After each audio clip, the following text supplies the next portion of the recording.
Hari Om, Hari Om. Let us start. The beginning we'll do the daily prayers after chanting Omkar 3 times. Sit straight, take a deep breath in, close your eyes gently, and let's chant Omkar.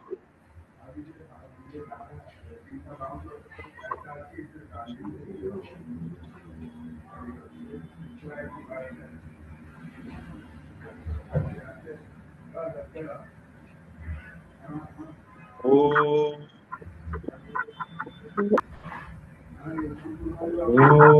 Om. Hari Om. Welcome to this session of the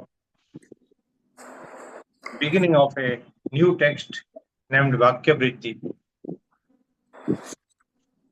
Some of you are new in this class. Request please switch on the video as well as you communicate the name so that we can put in the group. Okay. Manjula, Khanna, Bharti, Anita. Okay. Please share your numbers in the group so that we can have the WhatsApp group for regular testing. Okay. Now let us start this class. Vakya Vritti. Right. Now all of us are sitting in a study class for spiritual progress. And spiritual progress in the Jnana Marga. Jnana Marga is here Advaita Vedanta Marga. Okay, all of us are aware. Advaita Vedanta. Yeah, Advaita means what? That there is no second, no Dvaita. There is no second, Advaita. So, that Bhagavan, the Ishvara, the Paramesvara is one and only one. There is no two Ishvaras. Others, whoever we see, 33 crores and all that we say, that is only Nama Rupa, different departments. But Ishvara is one, Paramatma is one. And that is indicated by the Vedanta. Vedanta is the study, the Jnana, what is enshrined in our scriptures. Our Vedas have two basic parts. One for the Dharma Shastra, another is the Jnana Shastra. So, Purva Bhaga of the Vedas are for Dharma Shastra. What is to do, what is not to do for achieving something. For Abhyudhana. Whereas the later part of the Vedas, the Upanishads or Vedanta is for Nishraya. How to give up, how to undo things that we have done, and how to attain the highest, which is moksha. So, the cardinal principle of Advaita Vedanta is oneness of Jiva and Brahma, that is Swara. Jiva, Brahma, Aikya. That is the cardinal principle. Whatever you study, finally you come to that. So, the statements of the Vedas or the Vedanta, the Upanishads, which indicates this principle is called a great sentence. It is not, the sentence is not measured by length. It is the import, the importance of the sentence, the essence of the sentence that makes it great sentence or Mahavakya. So the Mahavakya is a sentence. It can be very small or a little longer, but it indicates the oneness of Jiva and Brahman. Is it very clear? Is it clear or not? Okay, oneness. So there are hundreds of such sentences which indicate that the Jiva and Brahma are one. Hundreds of them are there. But in our Shastras, the Vedantins accept 4 Mahavakyas or the great sentences, one each from each Vedas as the Mahavakyas they represent. Each of the four sentences they represent one Veda, and that gives the tatparya, the essence of the teachings is in that sentence.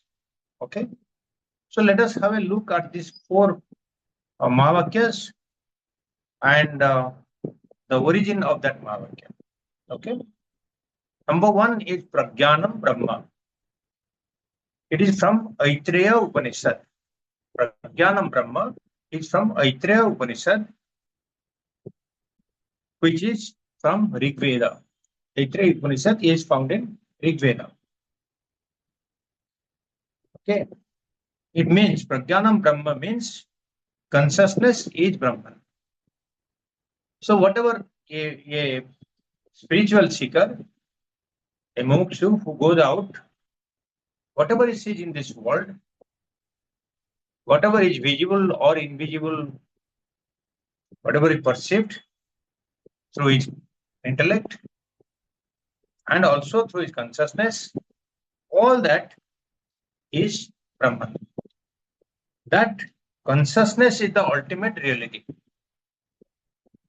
Behind the ever-changing phenomenal world of things and beings. Okay, because consciousness of the Brahman is the ultimate reality. It doesn't change, but the whole world changes. Everything that you see or perceive, that undergoes change. But Brahman is constant. So whatever you see here, it is undergoing change, but it is also that consciousness. Consciousness is Brahman. Okay. Next is Tattvamasi. Number 2, Mahavakya. It is from Chandogya Upanishad, from Samaveda. Okay. Tattvamasi comes from Chandogya Upanishad, Samaveda. It means that thou art. You are that. Tattvamasi is you are that. The teacher tells the student, you are that. You are that Brahman. Okay. So this is a teacher's advice to the student. We'll dwell upon this in great detail in this text. Third one is Ayam Atma Brahman. Ayam Atma Brahman. It is from Mandukya Upanishad and from Atharvana Veda. Ayam Atma Brahman means this self within is also Brahman. The Atma here and the Brahman there is one and the same. Okay. And the fourth one is Aham Brahmasmi.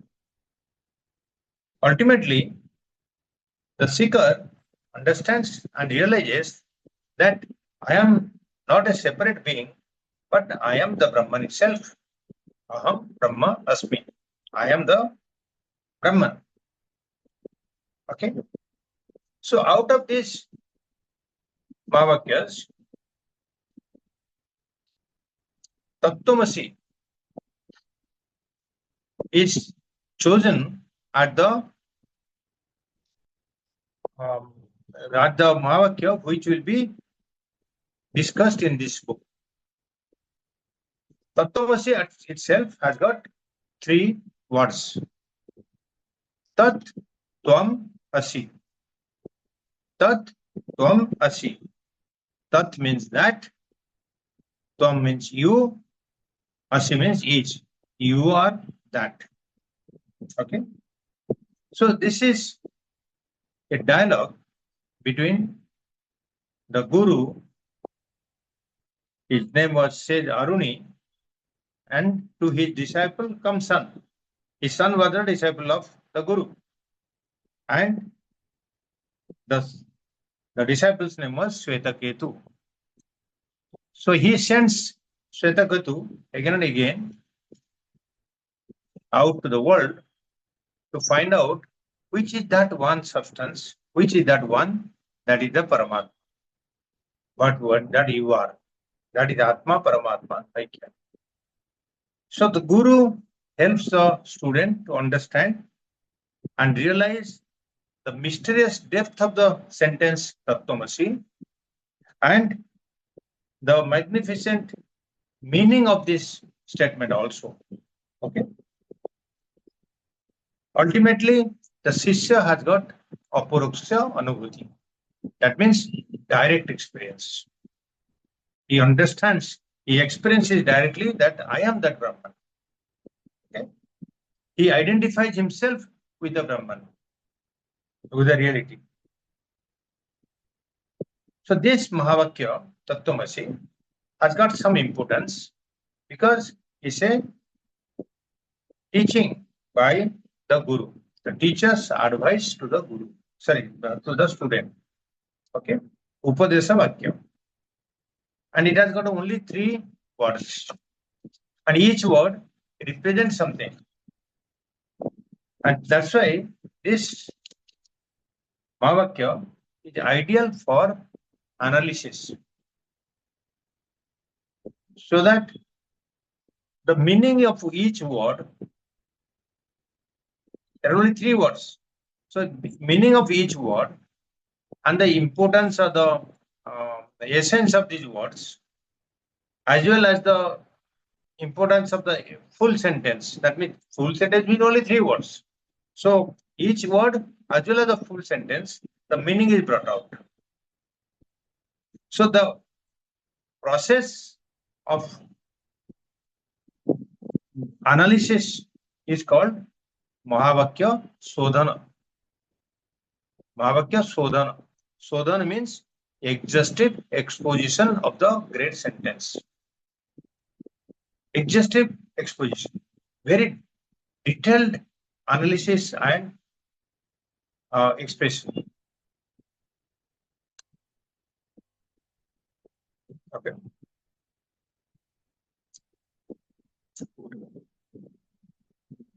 So as I told you, this Mahavakyas, the meaning is that Jiva Brahma Aikya.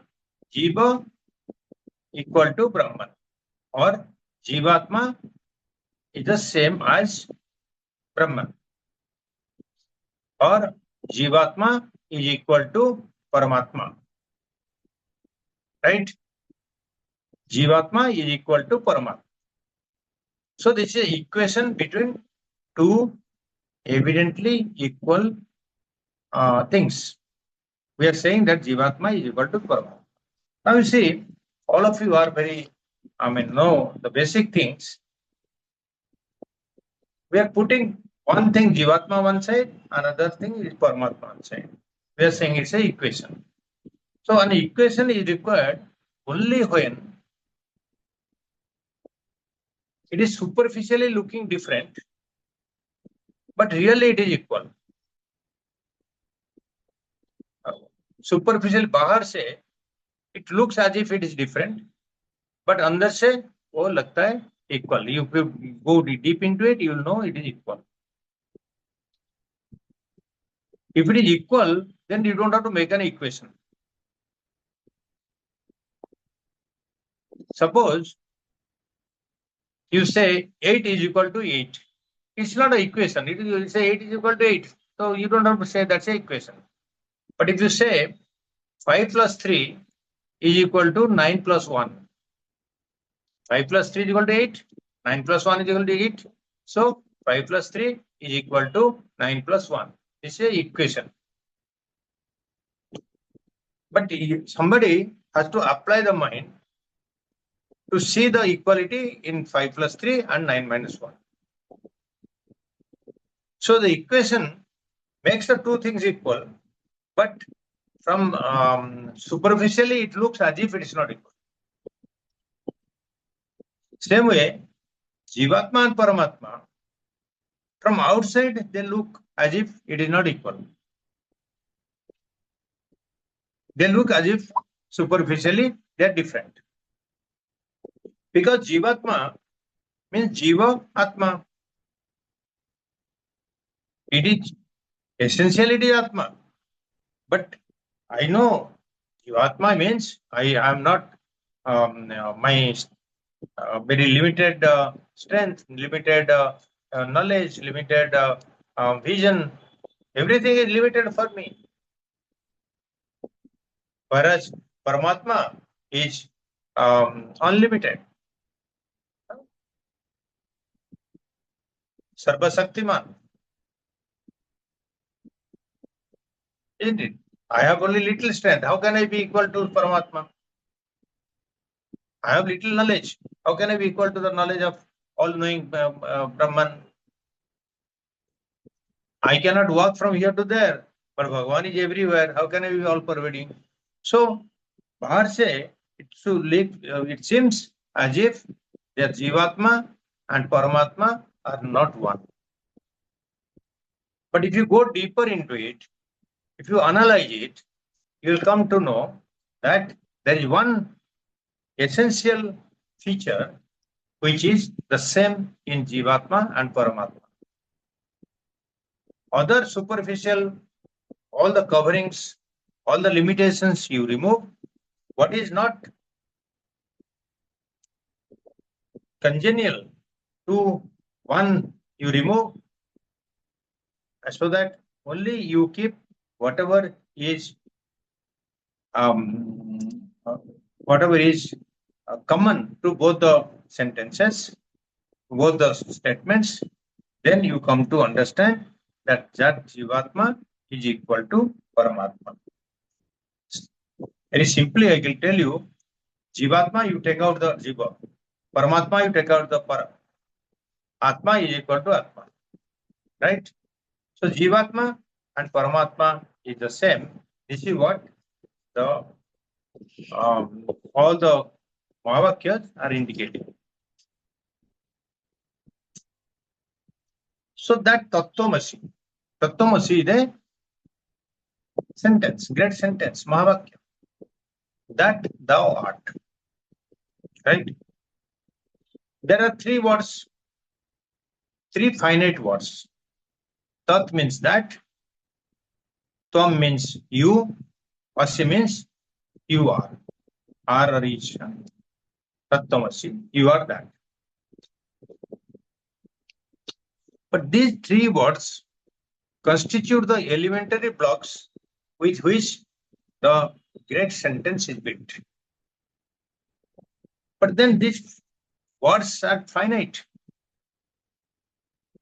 Finite words cannot aspire to express the infinite Brahman. This is also a cardinal principle. A finite object or effort or thing cannot get onto a infinite source.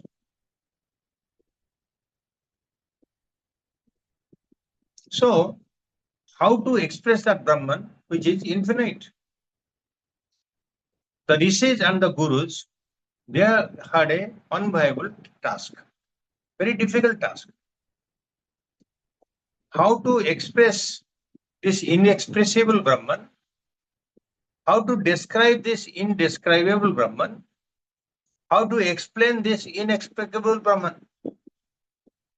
We always say, no, one is not describable, one is cannot express.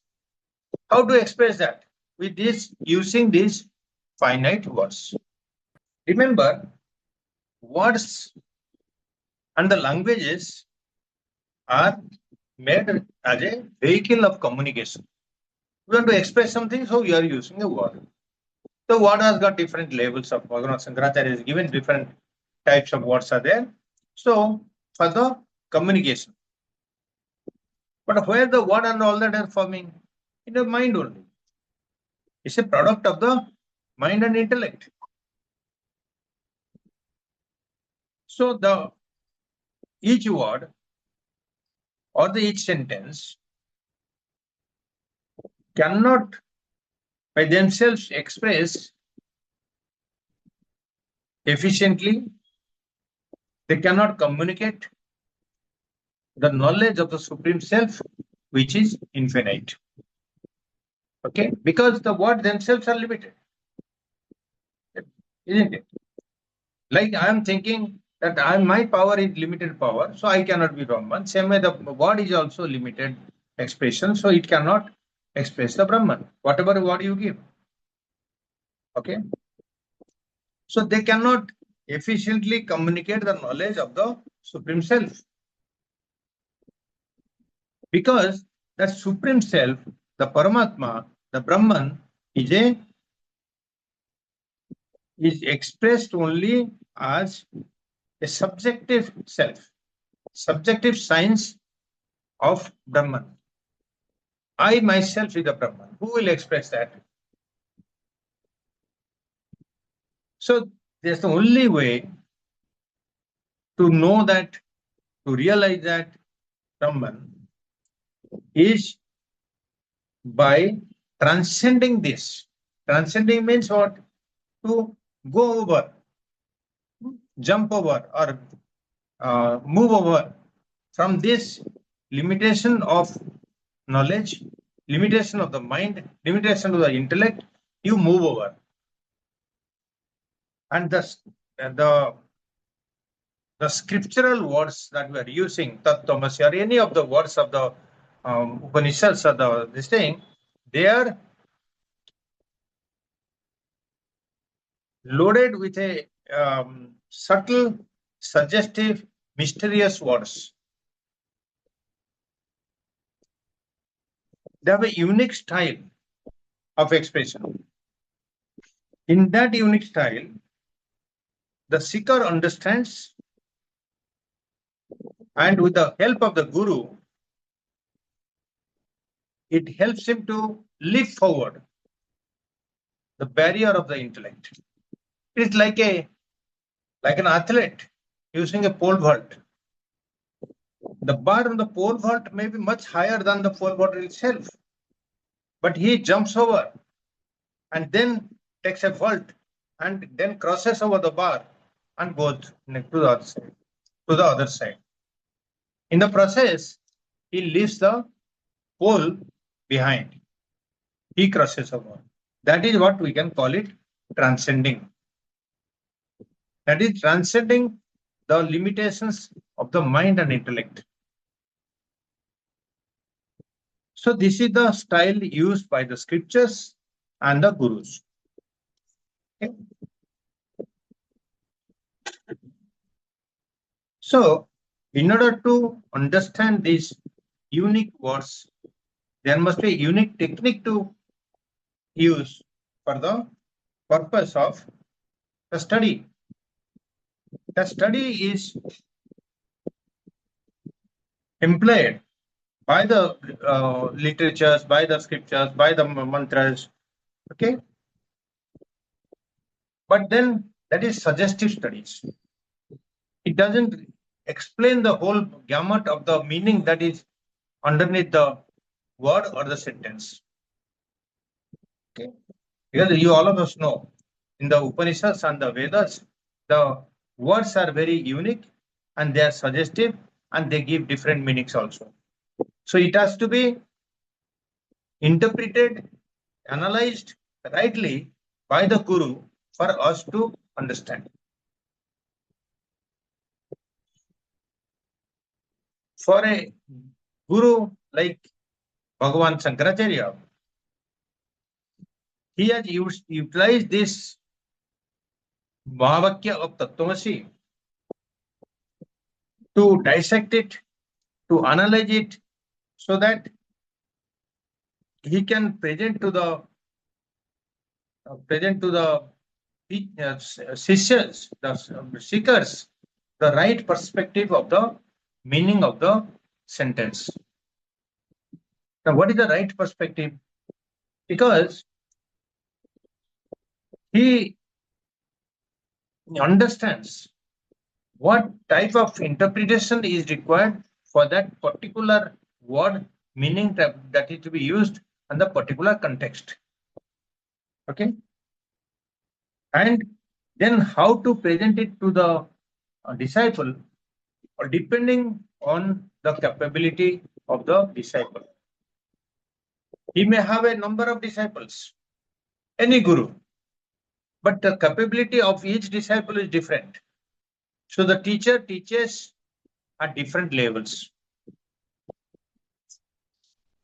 So Tattvamasi is explained or analyzed by Bhagavan Shankaracharya at various levels. One is each word he has analyzed. Each word has got also different meanings he has analyzed. Then full sentence is analyzed. And the full sentence also he has interpreted with the direct meaning of the sentence that comes out, and also the implied meaning as revealed in the Shastras. Understand, no? Direct meaning and implied meaning. Okay. So what is revealed in the Shastras, he brings out in different levels of interpretation. So the Mahavakya Tattvamasi clearly indicates that the self in me is the self everywhere. Jiva is no different from the Brahman or Ishvara present everywhere. Okay. Is it clear? Is it clear now? We'll go to the next layer. Now come to the topics. Now this text is called Vakya Vritti. There are two words, Vakya and Vritti. Vakya means what? Sentence. But here it indicates the great sentence, the Mahavakya. It is not any Vakya, any other Vakya. It's only Mahavakya. Okay? And Vritti, I'll tell you. So before that, I have to tell you how the great masters have come up with the scheme of how the great masters have come up with the scheme of describing or commenting or analyzing the scriptures.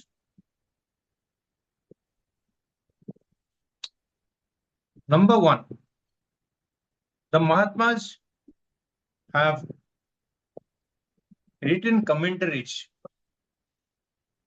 on Shastras, on the Upanishads.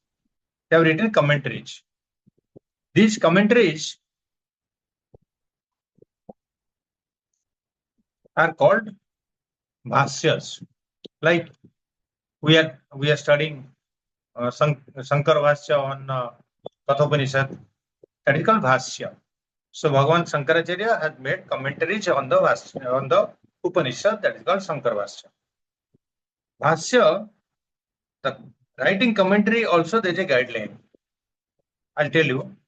Mantrartho varnate yatra padair mantranusaaravi swapadaniva varnate bhasyam bhashya vido viduhu.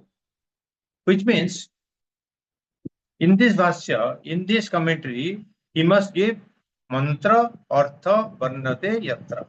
In this, that meaning of the mantra must be given. Okay. Then pada mantra anusaravi. The word meaning also in the context, word meaning interpretation in context of the mantra also has to be given. Full meaning has to be given. Then the word meaning has to be given.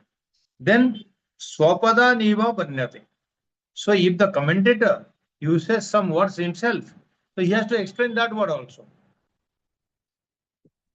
Bhasyam, bhashya, vido, vidu. That is called, logically, he has to convince the students that this is the bhashya, this is the meaning, that is the interpretation, how it is done. So this is bhashya, I told you.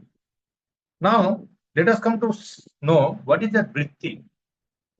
Vritti, I have written now, no? Vritti, vritti. Okay. That vritti normally in our parlance has three meanings. As far as I know, it can be more. I have three meanings of vritti. Normally, you see, no, vritti हो जो you have a livelihood. तुम्हारा vritti क्या है? What is your livelihood? What is the source of income? वृत्ति जीविका जिसको बोलते हैं जीविका बोलते हैं जो the source of livelihood called vritti. Okay, and vritti in our shastras, vritti also means thought. Manovritti, chitta, ahankara, the thought. Third one is the vritti means brief analysis. One is the livelihood, another is the thought, third one is the brief analysis. So this Vakya Vritti means it's a brief analysis of the great sentence, Mahavakya. Vakya Vritti is Mahavakyasya Laghu Vakhyanam. Mini analysis of the great sentence. A mini analysis, because Vritti is always mini. It's not like Bhasyam. Bhasya, we write a great sentence on a full page, but here it is small. Okay. So, Sutrasya Artha Vivaranam Vritti. That Sutra, the mantra, what is written, that Artha Vivaranam, that meaning, you describe the meaning, that is called Vritti. Whereas, there is another level. Next level is Bhartikam, Bhartika. Bhartika means Vrittim Vedayati iti Bhartikam. Means what? When the Vrittis are there, somebody has written the Vritti, like Shankaracharya wrote the Vritti. Okay. On that Vritti, again some other master comments. That is called Bhartika. Like, for example, Bhagavan Shankaracharya has commented on many of the texts. But his disciple, Sureshwaracharya, has commented on the commentary of Bhagavan Shankaracharya also. That is called Bhartikam. So he is called Bhartikakara.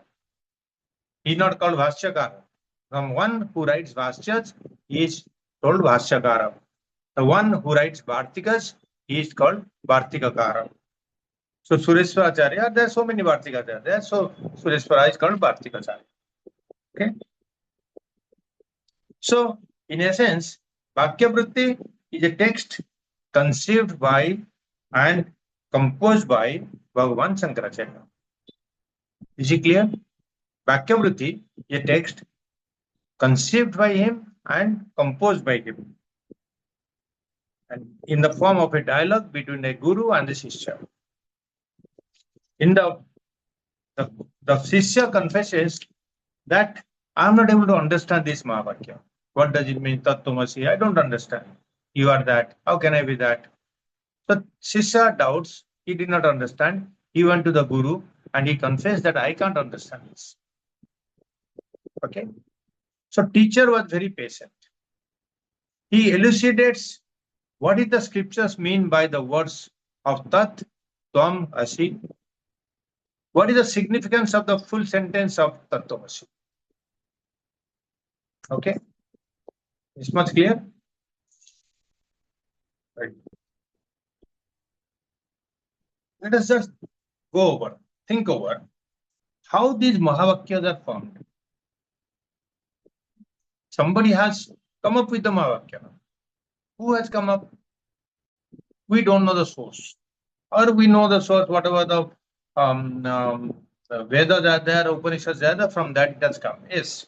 But how it came there? The main source are the rishis. The rishis, the gurus, the mahatmas, through their contemplation, through their meditation, when the rishi transcends his mind and the intellect, he gets an intuition. Intuition means something coming from somewhere, all of a sudden some idea comes to the mind. That is the intuition. Okay. So when he transcends his mind, goes beyond the mind level, he gets something. And that something is a direct experience of the Supreme Being. When he transcended his mind through meditation and contemplation, and he is fully focused, concentrated on that Paramatma, then he gets an intuition and he gets a direct experience of that Paramatma. And the changing names of words and forms disappears from him because he is already established in that. That we say a state of awakening, a state of realization. And that time, whatever intuition has come to the Rishi, because he is a realized person, he expresses his experience in words, and that later on it has been codified to be in the Upanishads, in the Vedas and Upanishads. So you understand, these Mahavakyas are derived from that Rishis only. Some Rishis may say, okay, this is the Guru, Shishya, so we can say that. Huh? Like we say, Chandogya Upanishad, it can be, but we also don't know exactly. So Rishi Aruni had the intuition, or he has borrowed from somewhere, that we don't know. But this is through contemplation and meditation, when they transcend this intellect, mind and intellect, and they are become one with the Paramatma or the Brahman, and they become awakened. They get the intuition. That intuition comes in the words, and that words they repeat, and the Sishyas remember, and later on it is codified to become the Vedas and the Upanishads. So this is the source of the Mahavakya. Okay. And what the Gurus do? Gurus are Mahatmas. They may be they realized persons also. They may not have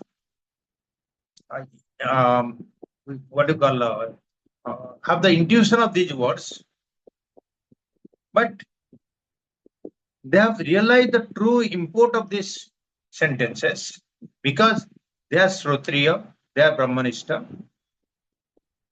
they are competent in the scriptures, and they are also realized persons. So they are competent in the Vedanta philosophy, the Jnana, and also the meaning of the Mahavakyas, and they have realized themselves. So they are in a position to understand and make others understand also. Okay. When such a teacher is approached by a sincere student, how do you know he is a sincere student? He comes with humility and does pranipata, tad vijnanartha samitpani Shrutriya Brahmanishta. Okay. So when such a teacher is approached by a sincere student seeking the knowledge of reality, the teacher uses a special technique to teach the student. But that is okay. Shrutriya Brahman is a teacher. How the student should be? The student should be, when he comes to the Guru, he should surrender to the Guru. Okay. He should not have that feeling that I know so much, I know so many shastras, words, and all that. Everybody has some ego. I have studied so much. But he should surrender to the Guru and accept whatever the Guru is teaching. And he should have a pure devotion to Bhagavan. And he should have the Shraddha in the Shastras. And he should have obedience towards the guidelines set forth by the Shastras and the Guru. Whatever way that it's making, you accept that way. You don't start saying, no, why this is the way, that is the way. You accept because you are expected to learn more. So that student, he listens to the teacher and The teacher explains him the meaning of the words and the total sentence or the scriptures themselves. So this is Sravana. Okay. Then he can do Mananam, then he advances in his spiritual studies. But before gaining knowledge, the student also must prepare himself. How?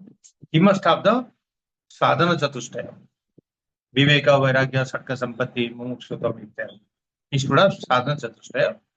He should also diligently practice the virtues. Even every day he should practice that also. He should regularly study the scriptures. And he should have a purified mind. Not only that, he should be contemplative. That means not an outward mind, but a contemplative mind, meditative mind. Then only he will be able to realize. So such a mind with the inner peace, with the guidance of the teacher, that mind itself transcends the thought itself transcends the intellect. And it disappears into the higher vision of the infinite, the non-dual Brahman. His teacher also can become, through his meditation, contemplation, he also can realize. Okay.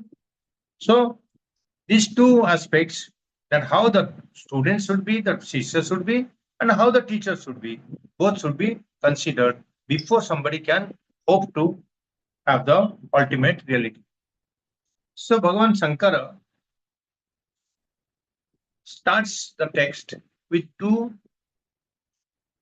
verses invoking the infinite Brahman, surrendering to the teacher for his guidance. Two verses. Normally, there is one or two verses are there. Invocation verses are there. Sarga sthiti pralaya hetum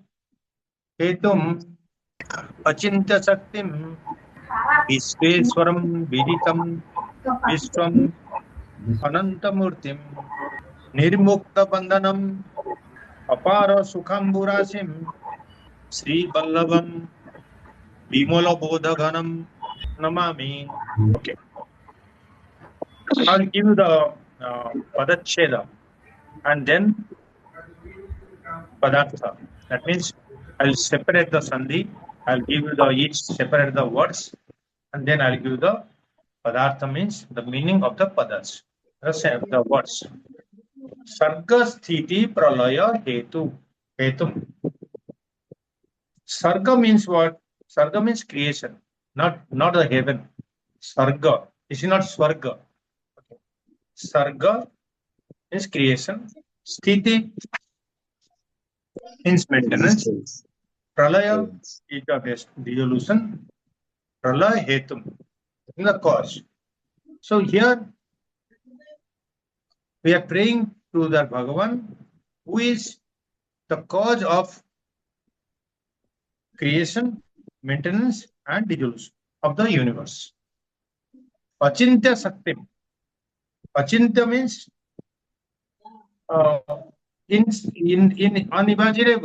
unimaginable power.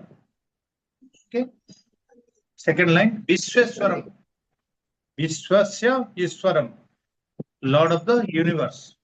Okay. Vidita Vishwam.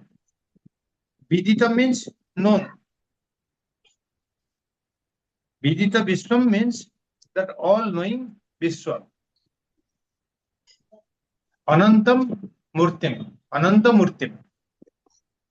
Ananta Murtim means that endless forms. Murti means form. Ananta is endless. The endless forms. Then comes Nirmukta Bandhanam. Nirmukta means free. Bandhanam means the bondage. So free of bondages. Then comes Apara, Sukha, Ambu, Rasim. Look at the sentence written on the screen. Apara, Sukha, Ambu, Rasim. means endless. Apara, there is no end. Apara, sukha means happiness or bliss. Ambu means water or the ocean, or the rasi means collection of all these water. So that means endless ocean of happiness. Fourth line is Sri Vallavam. Sri means what? Sri is Sri Lakshmi. Vallavam is the beloved of Lakshmi. That means Narayan or Bhagavan. Then Bimala Bodha Ghanam. That means that pure consciousness, the divine pure consciousness, Namami, I prostrate to him. Okay. So I prostrate to him, I bow down to him. Him means we are giving the description of him, that pure consciousness divine, that sourceless ocean of happiness, which is all pervading, Vishnu, and who is the beloved of Mahalakshmi, who is the all-knowing Lord, the universe. He assumes different forms, yet he is always free, and he has got a lot of power.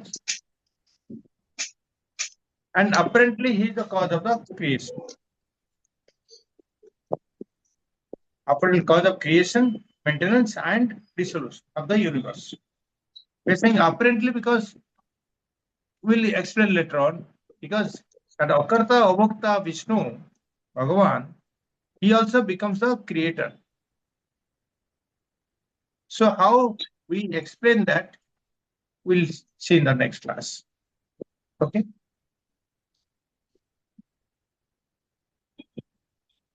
Now we'll stop it here.